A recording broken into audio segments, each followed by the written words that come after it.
5:44 this morning. We're kicking off our back-to-school boot camp series here on Morning Y'all. And today, of course, is one of the biggest challenges for families this time of year is checking everything off that school list without breaking the bank. It is hard, I know.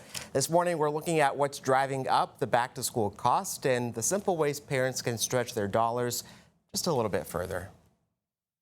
The list may look familiar: notebooks, folders, pencils, backpacks, but the price tag, well, it's looking a little different this year. They're about 8% higher than last year, so they are significantly higher. Parents can even be expecting to pay anywhere from $140 to $175 a student.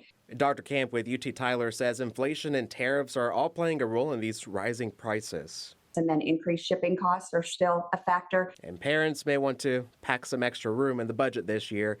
That's because lunchboxes are among the biggest price jumps compared to last year. That's about 27% higher than last year. And then those basic common school supplies, which are notebooks, paper, school supplies, index cards, those things are anywhere from 20 to 23% higher than they were last year.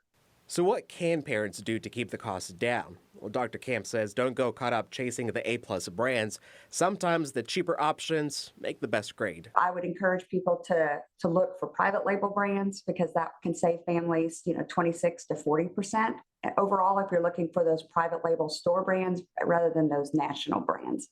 Tax-free weekend can help families keep a little more green in their wallets, especially when buying clothes, backpacks, and other eligible items. I would encourage people to look at those value retailers, the discount stores as well, to try to save money where you can. And before heading to the store, she says families should also do their own homework. Yeah, I would say that maybe families need to spend a little more time planning their purchases this year. Look at those sales online, look at sales within the stores, and just see who has the best deal. When you're talking about some of these school supplies, they're put into a common closet in the classrooms, and so it really doesn't matter that they need to be name brands. And for families who need extra help, Dr. Camp says there are resources available across East Texas. There are many nonprofit organizations and churches that offer free backpacks that have school supplies. And so these are ways that you can save a little bit of money and have some local organizations help you out with this initial cost of school supplies. All good tips there. Well, tax-free weekend runs this Friday, by the way, through Sunday.